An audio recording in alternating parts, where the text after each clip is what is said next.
I am here today to speak against the allocation of ARPA funds for Texas Biomed. So for these reasons, I respectfully request that you deny Texas Biomed's request for this funding. Thank you. Thank you, Dr. Arsini. On behalf of the hundreds of San Antonio residents that vocally told you they don't want this, please remove Texas Biomed from ARPA consideration. Please do not include Texas Biomed in ARPA funding. Your citizens do not want it. And I hope you will remove Texas Biomed from consideration for our taxpayer dollars today.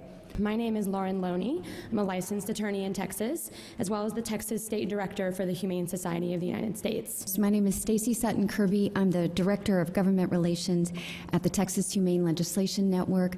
I'm Dr. Faraz Harsini. I'm a biomedical scientist and I work in a biopharmaceutical company.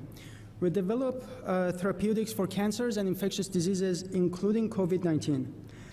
I also have a master's in primate conservation and have worked for the Born Free USA Primate Sanctuary for 5 years. Dr. Diana Blinn, I have an MD and also an MPH. I'm CJ Johnson, a small business owner in District 1, also the Director of Righteous Paws Rescue. Today I'm speaking to you as a resident of District 7 and an advocate for the community. My name is Myra Demopius. I'm with AAPIs for Justice. All right, my name is Zach, and I'm a college student, a voter, and a resident of District 4. I'm here to ask you to think about the thousands of your constituents who are angry and disappointed about the ARPA funding process and today's funding proposals. There was big backlash at the bond meetings.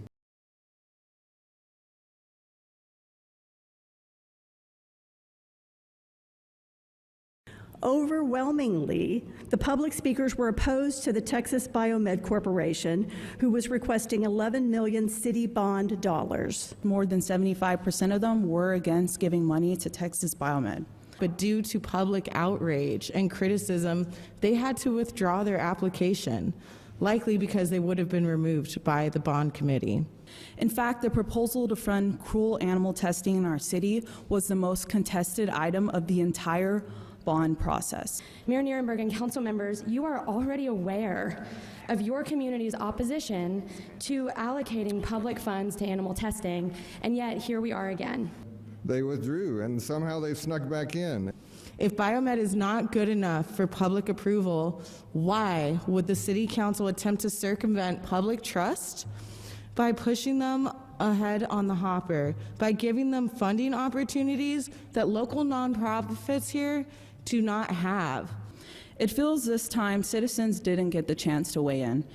Your community wasn't given the chance to show up and make our voices heard, so we are desperately trying to do that today. I asked for transparency. It's because City Council is supposed to be transparent, fair, open, and accessible to all. Where is the transparency? The city's lack of transparency and effort to engage the public through a normal public input process put all of us in the position today of having to be here during a severe winter weather warning in order to express our opposition. In fact, it seems the city intentionally bypassed their own public engagement process and are going to greenlight this project knowing it doesn't have the support of your constituents. This isn't a vote for or against science. This is for proper public input. There's people here that don't want to play by the same rules as everyone else. And, you know, Biomed deviated from this process. So I say that everybody should go to the same process. These organizations specially picked out by the mayor. And they got to wait. They got to play by the same rules as everyone else. It's supposed to be, again, for the people and the organizations that have been attending meeting after meeting, diligently going through the process like everyone else, not for organizations that have promises behind closed doors. Backroom sweetheart deals have been made for organizations that did not go through the same public process that the rest of us were told to engage with. Because if we truly believe in being inclusive, think about the other organizations he cheated out of funding by stepping around the line and making back alley deals. How did these three entities meet the federal criteria? How did they jump to the front of the line when City Council and staff never offered the rest of the residents of this town the same opportunity to negotiate such sweetheart deals? In these last few days about organizations receiving money that didn't go through the process, that we have to. Is this what it's about? Ignoring the people to focus on powerful special interests? And I'm asking the city council to not let the mayor do it.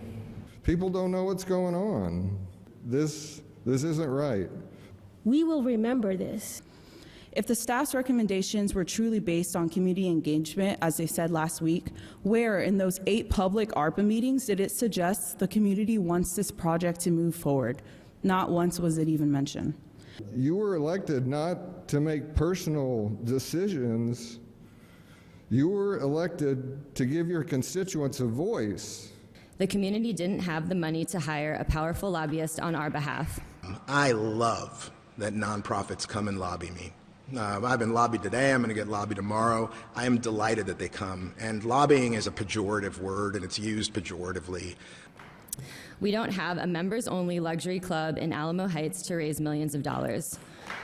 We don't have a PR executive or a powerful board of directors. I come here today as Director of Public Relations for Texas Biomed. Instead, it took us hours to find email addresses that we hoped would reach you. We simply did as we were told and showed up. We wrote in, we called.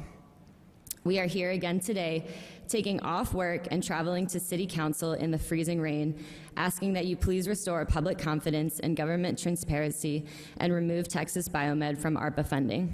The citizens of San Antonio need to have a voice in the vetting and inclusion of projects and how their monies are spent. Yet not once did a single citizen during those 8 meetings mention their support for Texas Biomed. Ignoring public input, including input by the organizations who are integrated with the very people that they serve, and not just seeing our people as consumers of the pharmaceutical and biomedical industry, will be remembered.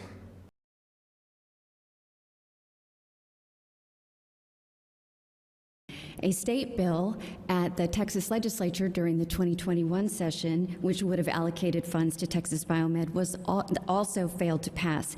Yet the city of San Antonio is considering taking federal relief money and giving it to this private organization.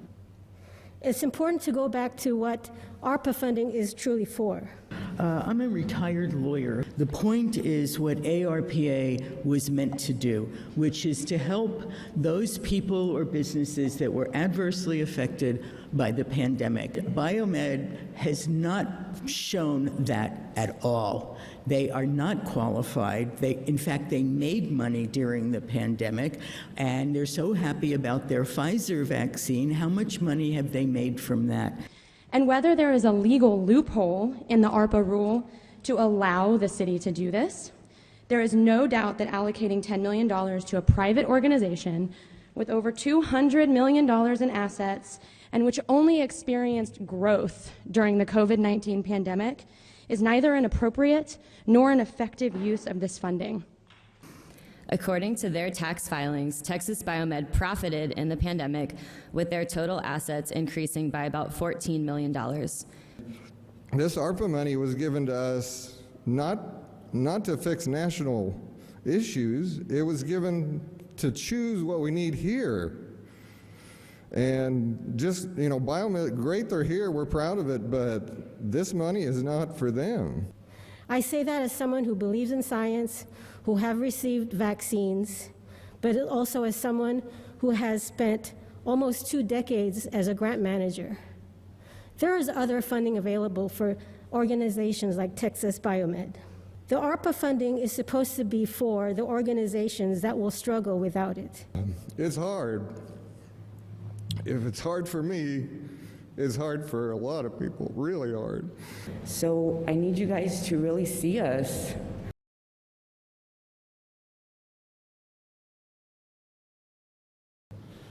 This taxpayer money deserves to go to recipients who do far more tangible good for our community than to going to an already well-funded establishment that has its flaws. ARPA really has nothing to do with Biomed. Texas Biomed already receives millions of dollars in federal funding. They received more than $120 million taxpayer dollars from the National Institutes of Health just since 2018. Texas Biomed is worth over $200 million. It made us very upset that these companies that have millions of dollars already are asking for more money or giving more money. Our personal story is we lost our jobs because of COVID.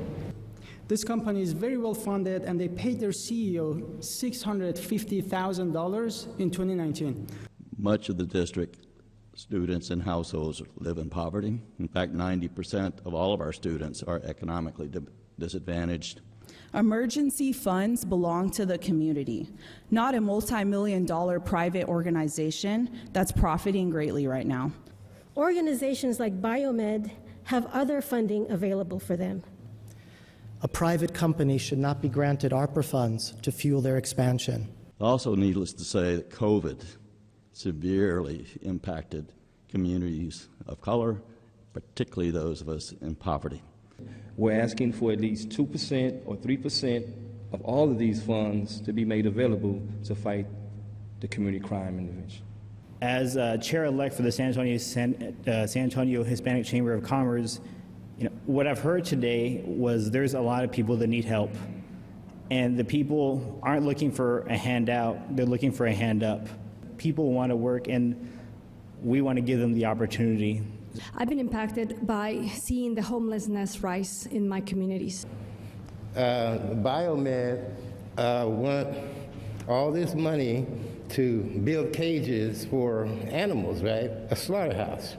Why don't you do something for us that really matters, like giving it to small businesses? They're the ones who are they're in the front lines of this thing. They need the money more than anybody else on this list here. Especially community program and housing for the city's ever-growing homeless population would be a much better recipient for these funds than an already well-funded private corporation.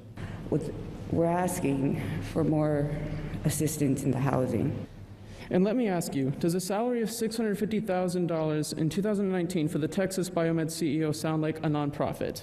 We are still in the worst pandemic seen in modern era. Families are hurting, small businesses and local nonprofits are hurting. Yet we are giving more funding to a single organization than the entirety of the emergency housing funds. I think we've heard enough today of why biomedical research institutes should not be funded, and those funds should be allocated to our teachers. I think there's other urgent matters that matter more to us city residents in San Antonio. Animal testing is not only inhumane, it's also unnecessary. An increasing number of doctors and medical professionals believe it's really not necessary, that there are enough technological improvements these days to replace animal testing. I want to be really clear. You and I want the same thing. We want advancement of medical technology and saving lives. And animal experimentation is not the way to go. 95% of the drugs that prove safe in animals fail in human clinical trials. NIH is stated that most of the primate studies are unsuccessful in animal models, not necessarily good science. Humans respond differently to drugs than dogs, rats, and primates. Primates have a drastically different immune system than us. Therefore, animal testing is ineffective and a waste of money at best, and misleading and fatal to humans at worst.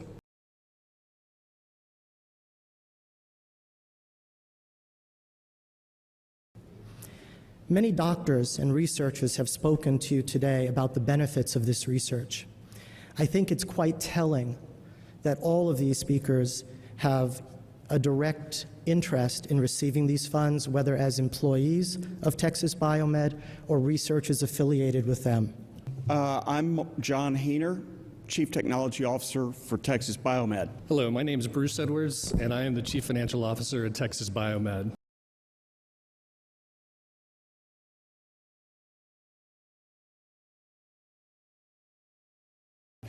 And I'm going to read a letter from Dr. Schlesinger, our president. I'll end by reading a statement from our CEO, Dr. Larry Schlesinger, who, as you heard, is unable to be with us today. My name is Laura Peterson, and I am a science writer with Texas Biomed. Today, I will be speaking on behalf of Charisse Rohr Allegrini, the CEO of the San Antonio AIDS Foundation. I didn't intend to stay in San Antonio when I came to work for Texas Biomed. I'm Deepak Kaushal, representing Texas Biomed. Good morning. My name is Matt Majors. I'm the Vice President of Operations at Texas Biomed. I'm also the Head of Communications for Texas Biomed.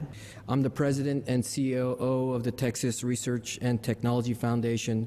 I'm Jackie Ward. I'm a veterinary research technician at Texas Biomedical Research Institute.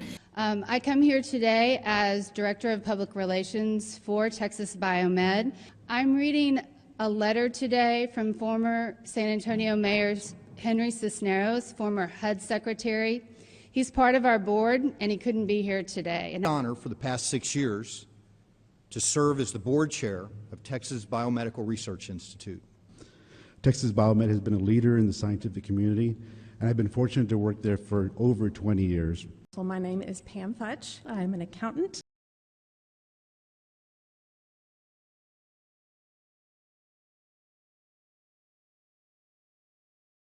I can't even, it's so many of them, I can't even cover them all in 3 minutes. I'm a resident of District 5, and today I just want people to know about the violations of Texas Biomed on the Federal Welfare Act. Of course, the fact that the facility is well known for their cruel and inhumane testing on animals, especially primates, is an additional reason to deny the proposed funding. In each meeting, those committee members heard about the disgraceful record of cruelty to animals at this facility. If the City of San Antonio truly wants to bring innovative scientific discoveries to the city, I would encourage you instead to pivot to human-centered, non-animal research methods, not Texas Biomed, an organization with a well-documented record of animal cruelty that relies on outdated animal experiments. Also, if you're supporting the Biomed Institute, you're supporting cruelty. There have been so many moments in history that we now look back upon and ask ourselves, why did those in power allow this to continue? You know, 400 years ago, black people were experimented on, just like these animals they got in cages. In a not so distant future, we will all look back in horror over what we've done to other beings with the capacity to feel pain, love their families, desire freedom, and know what is happening to them is not right. Just like lobotomy, animal testing will be recognized as one of the most shameful and tragic events in medical history by public and medical experts. Because this is what animal testing means. And also that the population of San Antonio, in rejecting the bond issue, I think has clearly spoken about their feelings on this point. I just hope that the members of this council weigh the morality of funding animal cruelty, and in the words of Gandhi, make a decision truly worthy of a great city in seeking to reduce the suffering of those that are completely under one's domination. I know everybody wants healthcare advancements, everybody wants to see people get better, but at the same time, you're killing people. Is the suffering that it will cause to animals, especially to rhesus monkeys and other animals. They are people. These animals are people. They have feelings, they have emotions, they're sentient. They feel pain just like you, just like anybody else in this room. They have families, they have the ability to have families. You're gonna take that away from them. It's not worth the cost of taking lives. A significant amount of our time and resources are dedicated to resolving the myriad of health and behavioral issues the primates used in research continue to struggle with even after retirement, often for the rest of their lives. Critical violation of 2 male macaques injured. Mahatma Gandhi observed that the greatness of a nation and its moral progress can be judged by the way its animals are treated. In 2014 as well, a repeat violation for not accurately reporting how many animals were used in painful experiments without any pain relief. Individuals currently behind bars within our city limits who's done nothing wrong, committed no crime except to be born a different species. We as a species can do better than that. Violation for inadequate care of a young male baboon. He died as a result of the trauma wounds as well as sepsis. You know, that's something to think about. You know, for every advancement they get for torturing these animals, there's a lot of suffering that goes along with it. Another critical violation, A male baboon sustained second-degree burns on his hands and feet. Also, violation for not following protocols in 2016. They had violations for failing to report feeding pregnant animals 70% of their normal diet, sanitizing primate cages half as often as required, and not reporting a correct number of animals used in painful experiments without any pain relief. As well as the incredible dedication of our National Primate Research Center team to the health and well-being of our animals. A similar situation was reported back in 2015. United States Department of Agriculture inspection report done for the Institute stated on 2 occasions baboons were able to gain access to other baboons' enclosures in the chute system, causing injury or death to other animals. They were fined north of $25,000 for repeatedly allowing primates to get out their cages, injure themselves and others, including human beings, their own employees.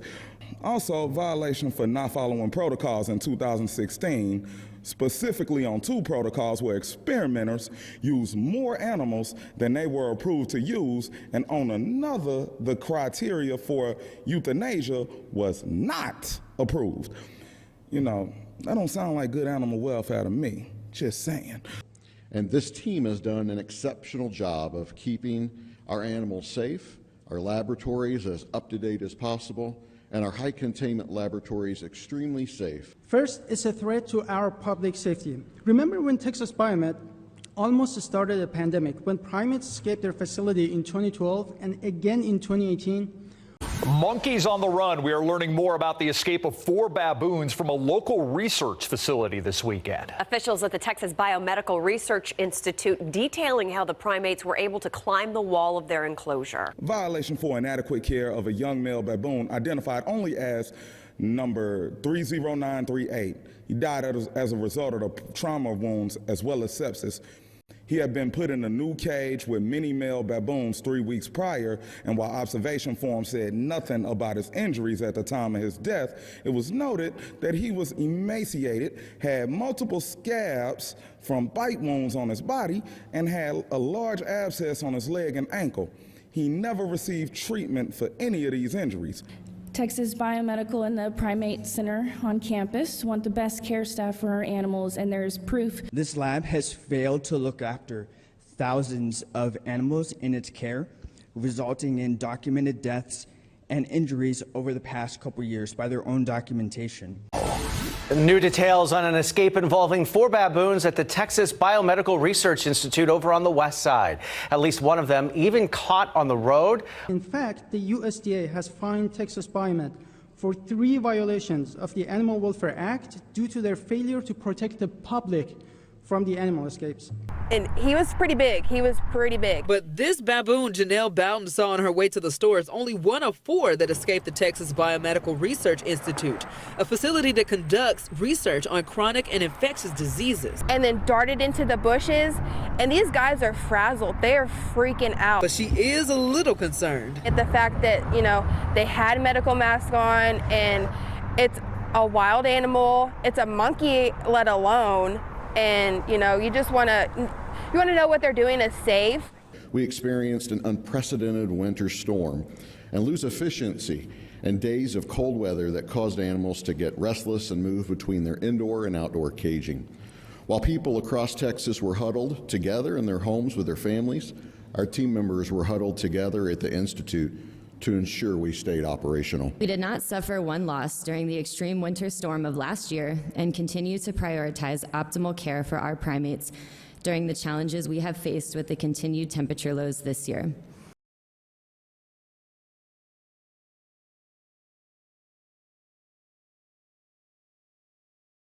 Deepak Kaushal, Director of the Primate Center at Texas Biomed. So I'd like to acknowledge that there are questions about animal testing, but also state that as at present, the FDA will not accept anything other than higher order animal tested products in order to approve them.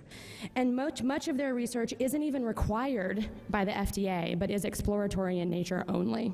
If in 5 or 10 or 15 years that research is successful, we'll be the first to admit that wherever possible, we should eliminate animal testing. We are not for generalized animal testing if other alternatives are available. Less than a decade ago, the federal government pulled all funding for experiments on chimpanzees. The Institute of Medicine declared that there was not a single area of human health research for which chimpanzees were necessary, yet Texas Biomed fought that decision until the bitter end. They ultimately lost.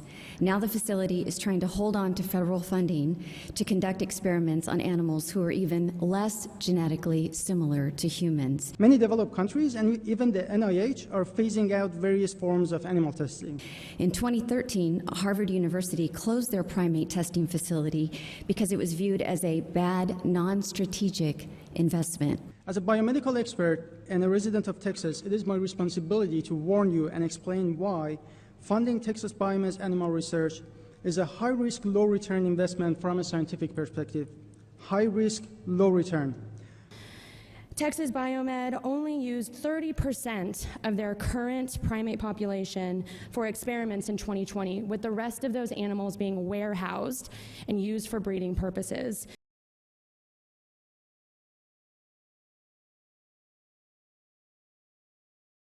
I do also think and I'm inclined to support the amendment. The question and the giant elephant in the room is that there are 3 organizations that we have now heard community members call out as not on their fault. It's not the fault of the organizations, it's our fault as a city that we allowed them to skip the line and create this image of what a process is, while we have council members up here shaking and crying and angry because there's needs being taken away from buckets that we're allocating when we control that allocation. We literally added $4.5 million to Morgan's Wonderland. Who's to say that could not have gone to this amendment? That's a problem. So I don't know where I'm voting, but I'm inclined to support. Biomed is probably the most controversial of all, and it was slated to be rejected from the bond. I'm telling you, I had been there, they were going to be rejected, and they withdrew. And if I was on their team, I absolutely would have recommended that they withdraw. Because they were not being well received. But the next thing you know, they're on a very short list receiving $10 million in ARPA money.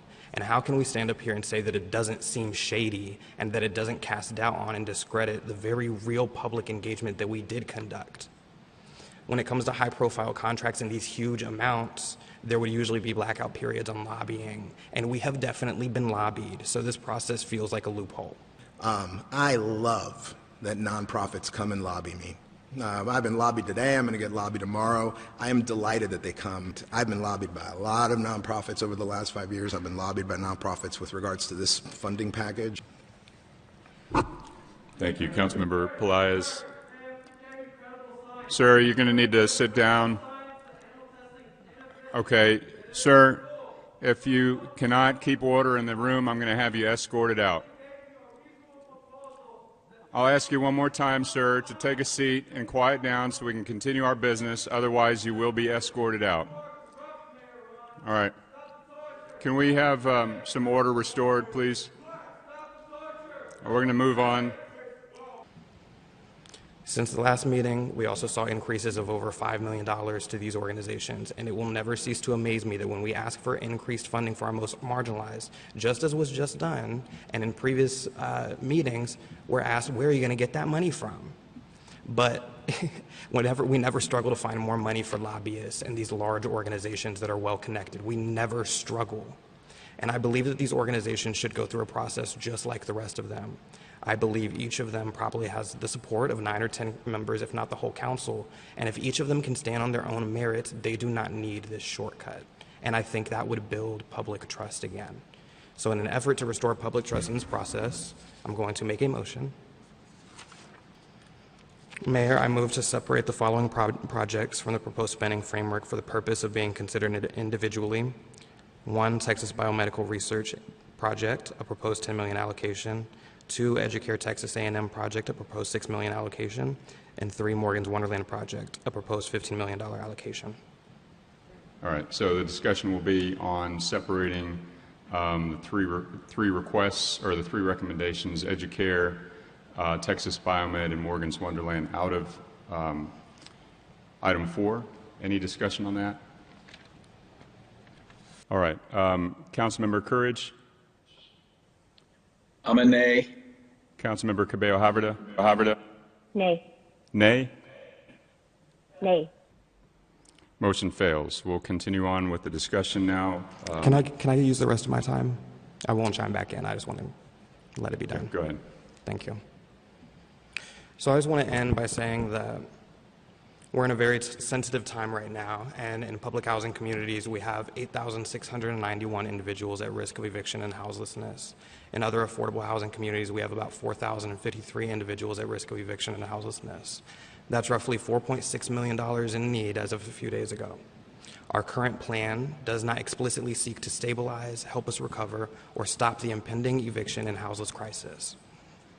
We have an 88.5% live release rate of all animals, and the number of stray animals we see is increasing. This ARPA framework does not address the well-being of animals in our community, and some would say that it actually harms them, nor does it help them get spayed, rescued, or neutered. We've also acknowledged that not everyone has access to quality, affordable food, and during the pandemic, we saw who goes without, which communities go without, but our ARPA spending framework does not adequately or explicitly address that, and I do not see a path for it. And I know that when nonprofits receive city funding and other processes, Eastside organizations do not have equal or equitable access, and this further demonstrates that. And the speakers earlier who came demonstrated that. I will be voting no today. Thank you. Thank you, Councilmember McKee-Rodriguez.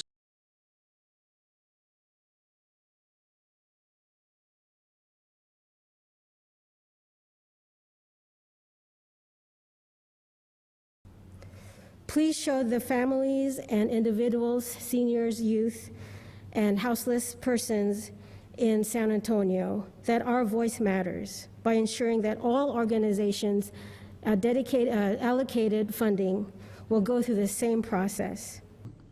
I want our country and our state to be a pioneer in medical research instead of funding an obsolete practice. Council members, would you fund a bloodletting or a lobotomy center? Just like lobotomy, animal testing will be recognized as one of the most shameful and tragic events in medical history by public and medical experts. Texas Biomed has to move forward with better alternatives that will save more lives, an opportunity that's lost if their animal research program gets funded. How can you approve such a line item and still look a constituent in the face who is struggling on the verge of losing housing and say that you did them justice, that you were thinking of them in this vote? How can you speak to any of the hundreds of nonprofits that are serving our community, begging for money, literally about to close their doors, and say that you were thinking of them in your vote? That the process for ARPA funding was fair and equitable? You can't. This was my first real experience with the public engagement process, and I have to say, I'm a little disappointed. Again, this decision for ARPA allocation will be remembered by San Antonio and will define who we are as a city.